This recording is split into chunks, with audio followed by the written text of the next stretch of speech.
Сәлеметсіңдер ме балалар? Қазақ тілі 3-ші сынып 10-ші сабақ 38, 39, 40-ші жаттығулар. 38-ші жаттығу. Мәтін және оның түрлері. Ұқсас тақырыпта берілген мәтіндерді салыстыр. Ит жақсы дос.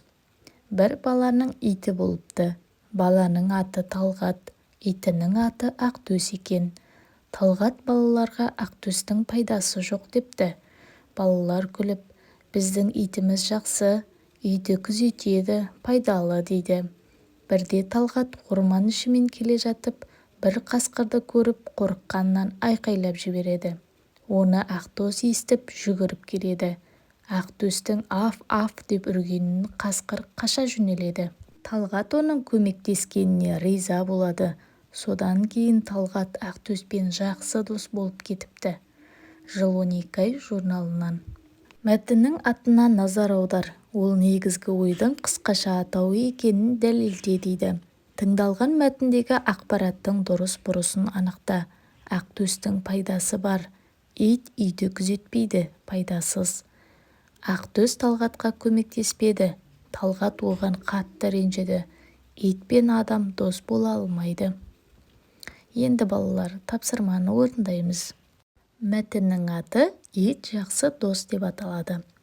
Мәтіннің негізгі ойы иттің адал дос екенін айтады, балалар. Енді бұл жерде Ақтөстің пайдасы бар дейді. Мәтінде Ақтөстің пайдасы жоқ деп жазылған. Сондықтан біз бұл жерін дұрыс емес деп қоямыз. Келесі, ит үйді күзетпейді. Мәтінде ит үйді күзетеді деп жазылған. Сондықтан бұны да дұрыс емес деп қоямыз. Ақтөс Талғатқа көмектеспеді. Балалар, Ақтөс Талғатқа көмектесті ғой. Сондықтан бұл да дұрыс емес. Ақтөс Талғатқа көмектесті. Сондықтан біз бұл жерге дұрыс емес қоямыз. Талғат оған қатты ренжіді. Талғат оған Ақтөске ренжіген жоқ. Сондықтан бұл да дұрыс емес. Ит пен адам дос бола алмайды. Бұл да дұрыс емес. Себебі ит пен адам дос бола алады. Сондықтан бұл жерге де бұрыс деп қоямыз. Келесі 39-ші жаттығу. Мәтінді қатесіз әрі көркем жаз дейді. Ит адам баласының ең бірінші қолға үйреткен жануары ит. Ол адамға ең үйірсек жануар. Иттер жоғалған нәрсені табуға өте қабілетті. Олар үй-жайды жақсы күзетеді. Ит туралы оқылған осы екі мәтінді салыстырамыз. Ұқсастығы мен айырмашылығын тап дейді. Қай мәтінде ит туралы нақты фактілер берілген?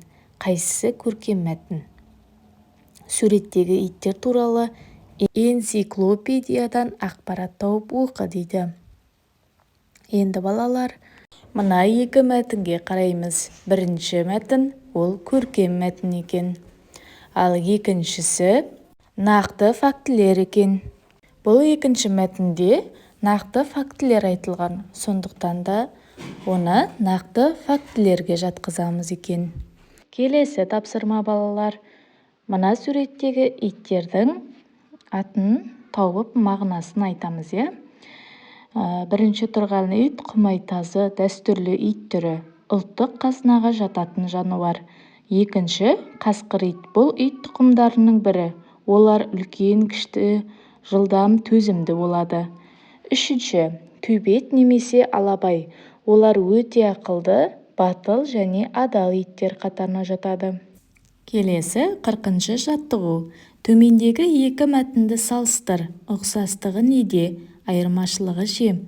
Бақа құрлықта да, суда да тіршілік етеді. Сондықтан оны ғалымдар қосмекенді деп атайды. Ғылыми мәтін екенін дәлелде дейді. Бұл әңгімелеу мәтіні ме, әлде пайымдау мәтіні ме? Өз жауабыңды дәлелде дейді. Әрине балалар, бұл ғылыми мәтін екен, балалар? Өйткені бақаның қайда тіршілік ететіндігі айтылған. Және де қандай топқа жататындығы туралы деректер айтылған. Келесі бұл әңгімелеу мәтіні ме, әлде пайымдау мәтіні ме дейді. Бұл әрине пайымдау мәтіні. Өйткені мәтінде сондықтан көмекші сөздері қолданылған екен.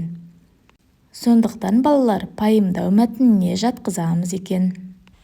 Келесі жұмбақты оқып шешуін табамыз. Сулы жерді мекендеп, құрлықта да секеңдеп, шыбын шіркей аңдиды, жемге қашан жетемін деп.